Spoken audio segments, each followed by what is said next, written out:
বাঙালি হেসেলের আমি কবিতা। আজকে আমরা রান্না করব লাউ চিংড়ি। লাউটাকে সরু সরু করে কেটে জল ঝরিয়ে নিয়েছি আমি, যার জন্য ঝাঁঝরিতেই রেখেছি যাতে লাউয়ের থেকে জলটা বেরিয়ে যায়, কারণ লাউ যখন রান্না করা হয় তখন লাউ থেকে খুব জল বেরোয়, সেই জন্যে জলটা যাতে না থাকে গায়ে ঝাঁঝরিতে করে রেখেছি। কিছুটা চিংড়ি মাছ এখানে 250 গ্রাম মতন আমি নুন হলুদ মেখে নিয়েছি মিনিট 15 আগে। আর এখানে খুব সামান্য মশলা, কিছুই লাগে না, অথচ খেতে খুব সুন্দর। অল্প একটু জিরে, একটু তেজপাতা, গোটা শুকনো লঙ্কা, কাঁচা লঙ্কা আর একটু টমেটো। এবার আমি সরাসরি রান্নায় চলে যাচ্ছি। আমি এখানে 2 টেবিল চামচ মতন তেল গরম করে নিয়েছি। জিরে, শুকনো লঙ্কা, তেজপাতাটা একটু তেলে দেবো। কয়েক সেকেন্ড একটু ভেজে নিলাম, সুন্দর গন্ধ বেরিয়ে গেছে। এবার টমেটো আর কাঁচা লঙ্কাটা দিয়ে দিচ্ছি।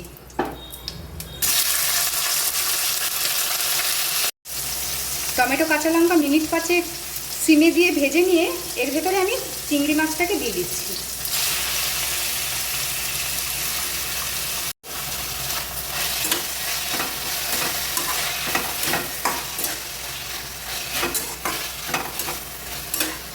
চিংড়ি মাছ দিয়ে গ্যাসের ফ্লেমটাকে আমি মাঝারি আঁচে নিয়েছি। কিছুক্ষণ ভেজে নিয়ে যেই তেল ছেড়ে দেবে, মিনিট 5 ভেজে নিলাম, সুন্দর তেল ছেড়ে দিল। এবার এর ভেতরে কেটে রাখা লাউটা দিয়ে দেবো।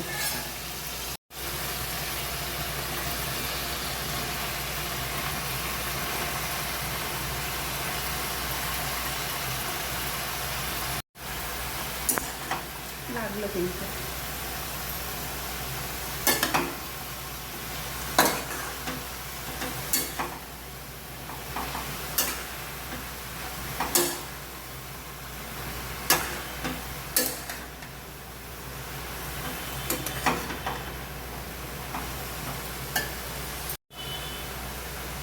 দিচ্ছি স্বাদ মতো নুন,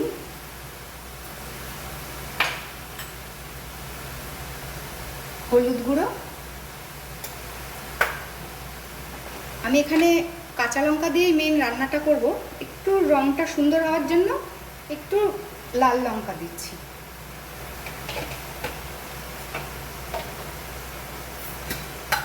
আর লাউ যেহেতু সবজি, কিন্তু মাছ দিয়ে রান্না করব, নুনের সাথে সামান্য চিনি দিলে স্বাদটা ভালো হয়, তাই দিচ্ছি একদম 1/4 চামচ চিনি।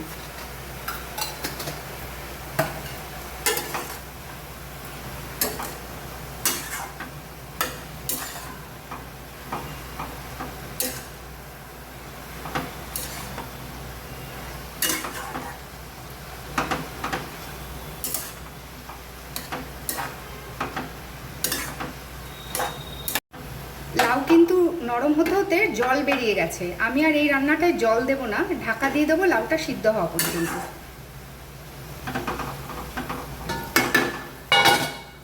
একবার ঢাকনাটা খুলছি। লাউ থেকে বেরোনো জলটা দিয়ে কিন্তু লাউটা সিদ্ধ হয়ে গেছে, জলটাও মোটামুটি গা মাখা মাখা হয়ে গেছে। এই অবস্থায় কেউ নুন ঝালটা দেখে নিতে পারেন।